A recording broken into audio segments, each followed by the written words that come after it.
Welcome back, guys. We're here at RE Plus on the floor in the Venetian, and we've got an amazing guest to my right. We are talking with Solar Builder Magazine. How are you? Oh, doing great. Thanks for having me, Tim. Awesome. Go ahead and introduce yourself. Tell us what you're about, what the magazine does, and how does it help our industry here. Yeah. Well, I'm Chris Crowell. I'm the editor-in-chief of Solar Builder Magazine. I've been the editor for 10 years now. And at Solar Builder, the goal is to really educate the installers. We really try to get a little bit more technical, talk about products at a layer of depth that maybe other publications don't, best practices. We want our residential, commercial installers to feel like they know what the latest trends are and where the industry is going. But in terms of codes and standards, we have a lot of reputable NABCEP certified experts that also write for the magazine and contribute. So we really try to keep that as our focus, more so than just late breaking news, if you know what I mean. Yeah, that is awesome. I love that. Being an installer, an application provider, being in solar almost 15 years now, it's amazing what comes through, and we're always looking for those informational resources of how to get better at our craft. Right? It's something that we want to do. And so having that resource is critical for us, and being NABCEP certified myself, searching out those validated areas, and then learning new code. Working in your own little realm or region is great, but when you go outside or you're talking to other people and you're like, oh, you can't do it that way, or you have to do it this way, it's very technical. Yeah. The NABCEP conference in particular is my favorite event to attend. And I just have a journalism background. I'm not an engineer by trade.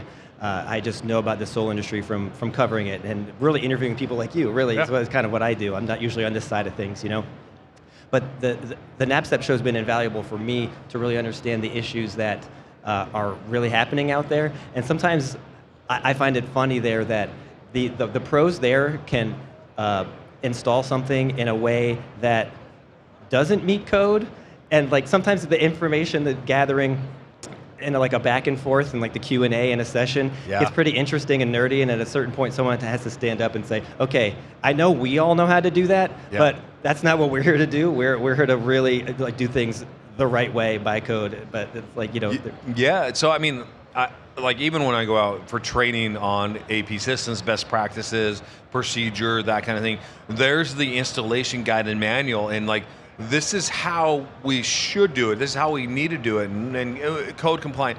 But then there's like, all right, we got to find a workaround, we got to find something that's code compliant, but it's not really gonna, it's got to work for your site as well. So having that ambiguity a little bit's fun, but again, we're putting in products that are going to be lasting 15, 20, 30 years, right? We have to make sure that we're doing it the right way. Yeah. So, awesome. So the cool thing, NABCEP's coming up in March in Milwaukee. It's going to be amazing. That's for 2026, March 16th, I believe it starts. That sounds right. So yeah, it's going to be fun. You're going to be there? Yes, I will be there. Yeah, I'm going to be there. We're going to have some training there. APsystems does sponsors training. We did one last in Reno. That was a great event. So tell me why are you excited about journalism? Like what brought you to journalism? What was your path before and now? Yeah, well, like probably any guy, I just thought I wanted to be a sports writer, and then when I finally tried to do that, it did occur to me, oh wait, I have to work at night? I don't want to do that either, so I don't know what I was thinking. That's like a really stupid thing to get into if you don't want to work at night. But I just like to, what I found is, for some reason in Cleveland, Ohio, which is where we're based, there's a lot of business publishing companies, not something I was familiar with when I went to school, but those were my first jobs out of college, and I came to really like getting into the weeds of a subject I didn't understand and kind of finding a creative way to tell those more technical stories, or maybe talk about a subject that might seem boring, but in a way that is exciting for someone new to the industry, or just more interesting for someone who's in it all the time, but has usually just read manuals, perhaps. And I just like asking questions and learning about stuff that I'm unfamiliar with. Yeah, staying curious is probably the best aspect there, and asking questions and digging deeper and into more. I want to say, guys, if it's a little loud out here on my podcast and booth, it's because we had an awesome happy hour next door. Make sure you go over there, visit with the sales guys on AP Systems. But we're having fun here talking with Chris Crowell, and it's you got some cool socks, you got some cool shoes. I love socks and shoes, as you can tell. It's just a fun way to bring out your personality. Tell me, so sports writer, like what team? Yeah. And then like what? Why sports? Is it just because the fun kid in you, or how'd that start? I don't know. Yeah, I mentioned being from Cleveland, so unfortunately most of my sports allegiances are Cleveland-based, but I have kind of shed the Browns as a main interest at the last few years. Finally, I kind of lessened how much I care about them. Yeah. But I'm hyper-focused on the Cavs, and I've really focused on the NBA. The NBA is just my favorite league. I'm constantly listening to NBA podcasts. And also, I would count it as a sport in a way. I also really am into pro wrestling. I love WWE. Okay. And that's something I've kept up with for a long time. The pageantry, the characters, the goofiness. Yeah. Anything that's kind of goofy, where you get to know people, and just the entertainment value. Just something I always gravitate to. You know, I had some friends who were really big into WWE, and I didn't really realize that the production value of that show. And I have some friends that are in like the smaller homegrown ones. They travel around to high schools and Are you sure you're not in it? That beard, I'm not. You could for sure be in the ring. I don't know what my thing would be. I mean, I'd have to come up with a name. We'll work on a name for next time. But yeah. I think it'd be fun. I just do not look that good in tights anymore. So I used to wrestle, and I've got a singlet and stuff. So, but yeah, it's been long put away. Yeah. So I love what you guys are doing. Tell us about what's happening for your new publication, where that's at, and what market that's for. And so, yeah. Yeah, so that's the most exciting thing really we've done this year is also due in part to APsystems, who became the inaugural sponsor for Solar Builder Canada. We really kind of heard that there was a need for a Canada-specific publication that does what we do, that's a little bit more technical, focused on the installer. And so that's starting with just a monthly newsletter that you can subscribe to at solarbuildermag.com/Canada. And that's going to feature installer profiles, project case studies, product profiles. And we recently did a Q&A with Charge Solar, for example, and really got into the weeds on what's going on with solar in each province and the incentives at the more federal level, at the province level. And so it's kind of newer to me, but there's a lot of crossover and things that I'm learning the intricacies, and it's fascinating to get into. And we're packaging a lot of that content for the first actual printed publication that's going to be at the ETC show in October. Wonderful. So that's just how it's starting, and we're really excited to grow that and kind of provide Canada with what we do in the United States. Yeah. Awesome. Tell me that website again. It'd be solarbuildermag.com, and then you'll see either Canada in the menu bar, or I think it's just solarbuildermag.com/Canada. Perfect. All right. So let's talk about your hobbies. Like what do you do after work? When the lights shut off, you go home, what do you love to do? Well, I was just talking to Pete as we're walking over here. I'm missing my bocce playoffs. Oh, wow. I miss my bocce playoffs every year to come to this stupid trade show. By the time I get home, we're out of the championship, and so it's happening once again. Okay. So I play a lot of bocce. Yeah. Competitively. Wonderful. Okay. Yeah. That's good to know. All right. Favorite snack candy bar to go to? Like if you're craving something, Snickers, peanut butter cup, M&M's. What are you grabbing? I got to be honest, I'm not really that big into candy, but if I had to pick one, I would probably say Twix. Okay. Yeah. Awesome. Left Twix, right Twix. What are you thinking? Probably left. Left. He's left. Okay. Even though I Yeah, went with my right hand, so I don't Yeah. know what that says. I don't know. I personally don't eat a ton of candy. It's Yeah. very select, and it's got to be. I mean, when I eat chocolate, it's like really rich, delicious chocolate, usually from overseas. Some really good Scottish chocolate is Nice. amazing. So Nice, yeah. my mom's Scottish, so it's pretty fun.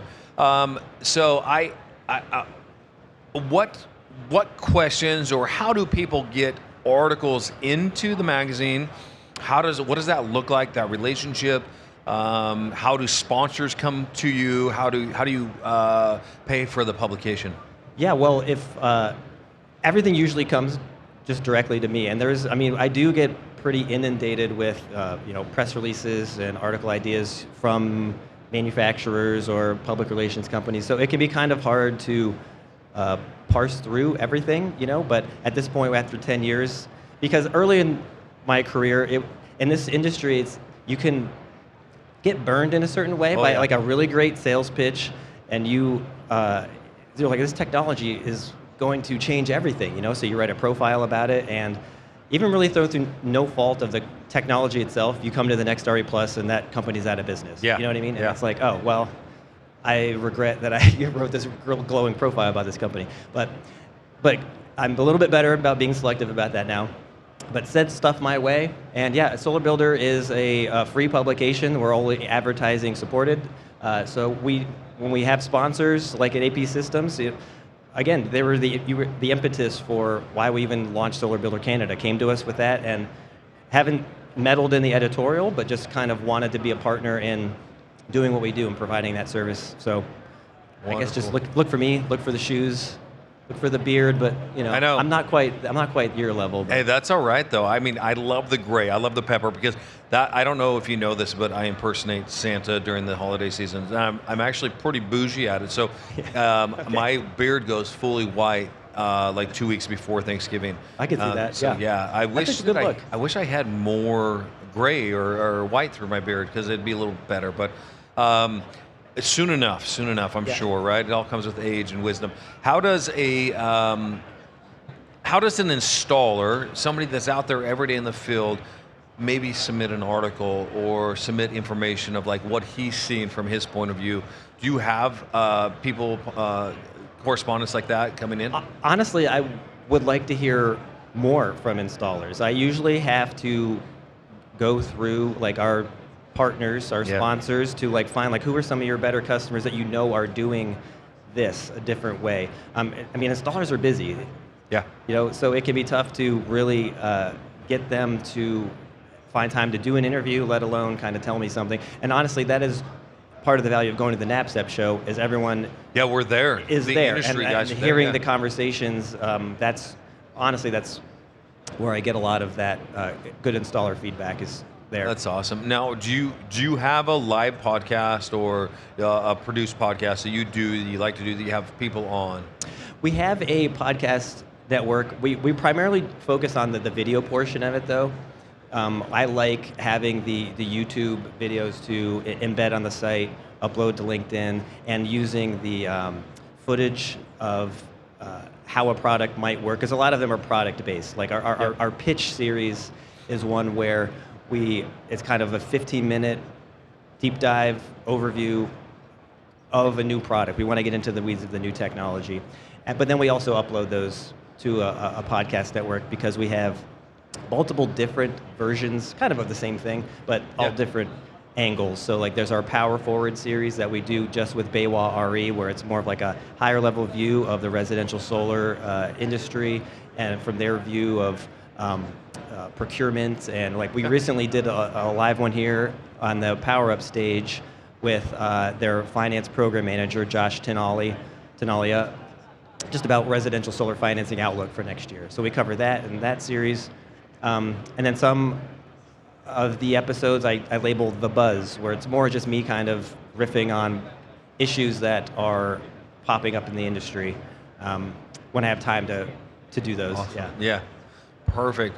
Tell us, what is your biggest success you've had in the industry? Like, what's that like? Oh, that was really something that hurdle you got over, that challenge you had that you accomplished.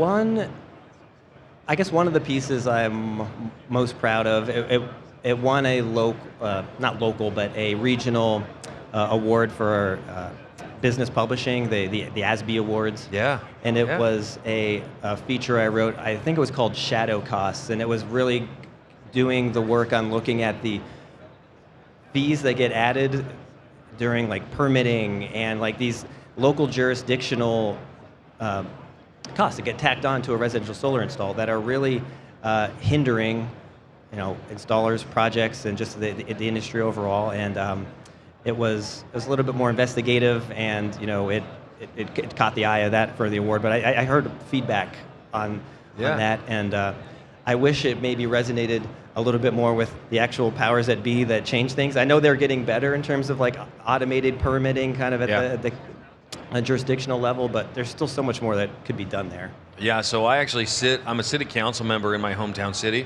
So I'm in those talks with our building department, with our home builders association, with our governing bodies, and it's daunting sometimes because you go from city to city and county to county, and they all have a different portal. They all have a different online system. And as me as a contractor, the applicant, I have to go through that and figure out the new login, the new access points, and what photos they need, what photos do they need, all the files together in one PDF, in 12 PDFs, like labeled. Do they need them in JPEG? Do they need them in PDF form? It's daunting sometimes. And the fees seem pretty nominal or basic, but it's just more work and busy work. So that's why I kind of labeled it shadow cost, because it's maybe not even just that fee, but everything that you're saying, the time. It becomes a deterrent. Maybe you avoid an area altogether because you just kind of don't want to deal with the bureaucracy of that little jurisdiction, and so then that whole area gets avoided, even though it might seem like a small thing. There's larger ramifications, I think, to that stuff. No, that's great information, a great article. And I know that things are changing. Everything changes. This market changes. Now, we're going into a big change where the ITC credits are ending here soon. Yeah. And then January 1, what does solar look like? What from your point of view, what does solar look like on January 21 or January 1st on 26? Oh man, I really wish. Break out that crystal ball. I knew.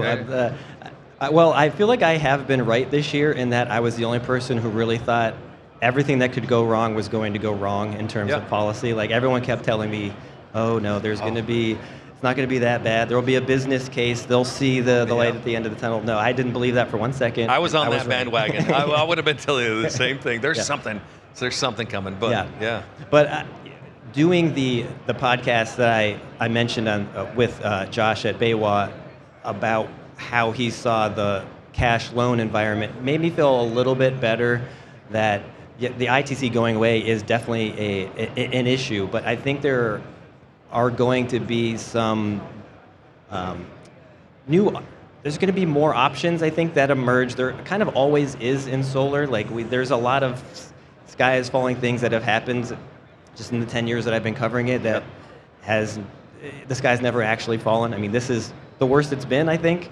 But I think with the new TPO providers, the technology that's emerged to also, I think, smooth out and maybe remove some of the bad actors and things that have hurt the industry. I think maybe some of those are being removed. So even if there is a lower volume, I think the proposals that are being done, the work's being done, will maybe be better. There might be more of a cream of the crop rising to the top. And so I think that's a win, and I just think there's going to be something that emerges that isn't maybe as bad as we fear. Yeah, I'm right there with you. I was on that bandwagon, like, no, he's going to do something different. Congress will do this. And then we're like, why are we relying on the federal level to figure this out when I think states are going to step up? You'll see programs roll out. You'll see other loan options. You'll see interest rates, other options. And again, I think a lot of those bad actors or those nuances to the industry will actually level out and clean out. The really tough thing is, like, it's a pendulum swing. And that velocity to the center is really slow, but then it rockets past, and you're like, oh, we've missed that mark. Right. But it's going to come back. And the timing of that, I don't know. But I think will build stronger, will be better. Companies that are here will be around, and it's impressive to come here to this show and be like, holy smokes, there's still a thriving market, even though it may not be robust in the U.S. or really like the focus of the U.S. market right now with oil and gas and coal and even nuclear, which is great. We need those components, but solar and renewable are in that puzzle somewhere, and parts and pieces. So I love your aspect, your outlook on it, and I think 2026 will be a wonderful year, and it may be a little slower, it may be smaller projects, it may not be as grandiose, but it's coming back for sure. Yeah, and that we've been writing a lot about just the opportunity for repowering and building a service business, and that is an opportunity that is also just needed in general. More of a focus on operations, maintenance, monitoring systems, and being a more well-rounded energy services provider than just being a solar installer. So I think that's maybe helping to infuse some of that into the industry as well, which I think we'll find is a benefit from. Really, of everything that's happened, what's bummed me out the most is more from the homeowner side, like losing solar for all, and like cutting off access from the people who could use solar the most, like, is more of a bummer to me than maybe what's going to impact solar businesses in a way. I think the best solar businesses will be ultimately fine, but just how much we remove opportunities from just everyday people to go solar or reduce their electric bill. It's just like without a thought, like, let's get rid of their tax credit. Let's get rid of these funds that were going to go to them. It's just like, this is just hurtful, That's the part that bums me out the most, really. Yeah, and I think that solar, I mean, solar makes sense for most people, economically, return on investment, but it's also good to help with that self-reliance and be able to be like, okay, I know that whatever happens, I'll still have power of some sort. We live in a pretty grid-stable community in the U.S. It's not always that way in other markets or other areas. So having that opportunity, I think we just flick a light switch and we think there's power there, and we get that, like, we turn on the tap, we think water's there and it's clean, right? Other parts of the world don't have that opportunity or those resources. So even if the U.S. market slows down, other markets are going to innovate and just launch, and so there's a lot of opportunity there. So one key takeaway of like what you think, if somebody's finding you new, this is the first time they see you, what do you want to tell them? And then again, let's plug how they find you, how they get to you, and go from there. Well, if you ever email me, you'll know that I always have an album of the week in my signature. I like to promote punk rock music that I come across. Okay. So you can find me if you go to the Solar Builder site, you'll find my email address. On LinkedIn, you can search for me there. We have a pretty good LinkedIn presence. That's our main social media feed. Kind of don't do the Twitters and X's and that much anymore. And I guess just know that you can email me whenever you'd like. I would like all sorts of new feedback. Like, one thing I was thinking of maybe starting is for Halloween in mind, a solar horror stories, and trying to get in maybe fun, stories from installers of just customer experiences they've had that have like been shocking, or kind of, I want to keep it kind of light maybe, but because I know there's so many out there. So if we can send in some of your solar horror stories, I'd be into that. Okay, that's awesome. If you guys have those kind of stories, send them on over. You might get it in print. We'll see. Well, thank you very much. Thanks for spending a little bit of time here. Please, let's go over and join the happy hour, hang out. You'll see publications from APsystems in Solar Builder Magazine, and more to come on that. Thank you for tuning in to Teddy Talks. Thank you, Chris, a wonderful guest. More to come. Don't forget to like and subscribe to my podcast as well as Solar Builders to make sure you stay in contact with all the up-and-coming things coming in the solar industry from an installer's aspect, which is key, because I think we get a lot of these manufacturers and industrial things, but we're the guys out there with the hammer and nails, screw gun. Hopefully you're using Milwaukee, In case you hear that, Milwaukee, I am not sponsored yet by you, but you sure can sponsor me. I love Red Tools. Anyways, I appreciate you guys. Don't forget, tune in, and maybe next time you'll see me on your job site. I hope you liked that last video. And if you want to see more, don't forget to subscribe right here at this channel to see all the amazing updates coming from Teddy Talks. Now, we're powered by APsystems, and you'll see a lot more coming from us. Hope to see you soon.